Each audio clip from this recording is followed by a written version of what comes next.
បាទបងឥឡូវសូមឆ្លើយជូនចេះមកដល់ម៉ោងនេះគឺថាស្ថានភាពនៃការរងឥទ្ធិពលនៃការរញ្ជួយដីពីប្រទេសជិតខាងហើយក៏ដូចជាក្នុងតំបន់របស់យើងនេះខេត្តបរសៀននោះក៏បានទទួលនៅការ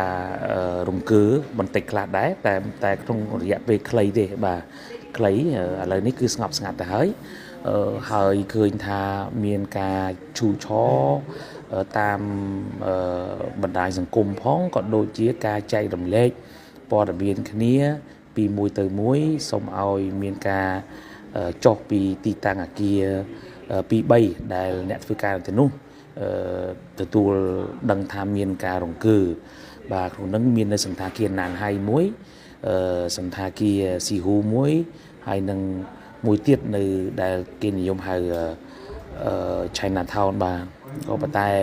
ដល់ពេលនេះគឺស្ងប់ស្ងាត់ហើយអំពីការរង្គើហ្នឹងប៉ុន្តែឯកឧត្តមអភិបាលលោកបានអញ្ជើញ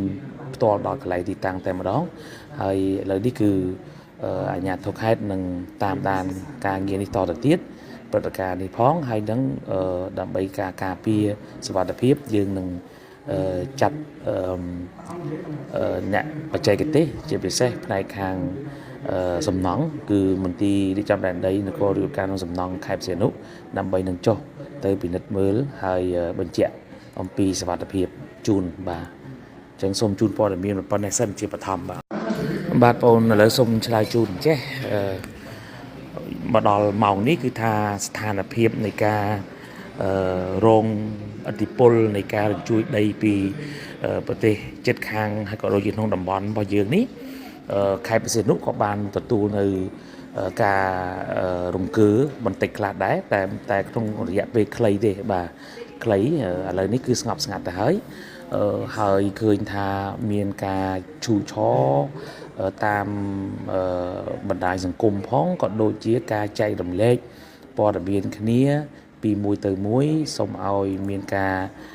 ចុះពីទីតាំងអគារ2 3ដែលអ្នកធ្វើការទៅនោះទទួលដឹងថាមានការរង្គើបាទក្នុងនោះមាននៅសន្តាគារណានហៃមួយសន្តាគារស៊ីហ៊ូមួយហើយនឹងមួយទៀតនៅដែលគេនិយមហៅChina Town បាទក៏ប៉ុន្តែដល់ពេលនេះគឺស្ងប់ស្ងាត់ហើយអំពីការរង្គើហ្នឹងប៉ុន្តែឯក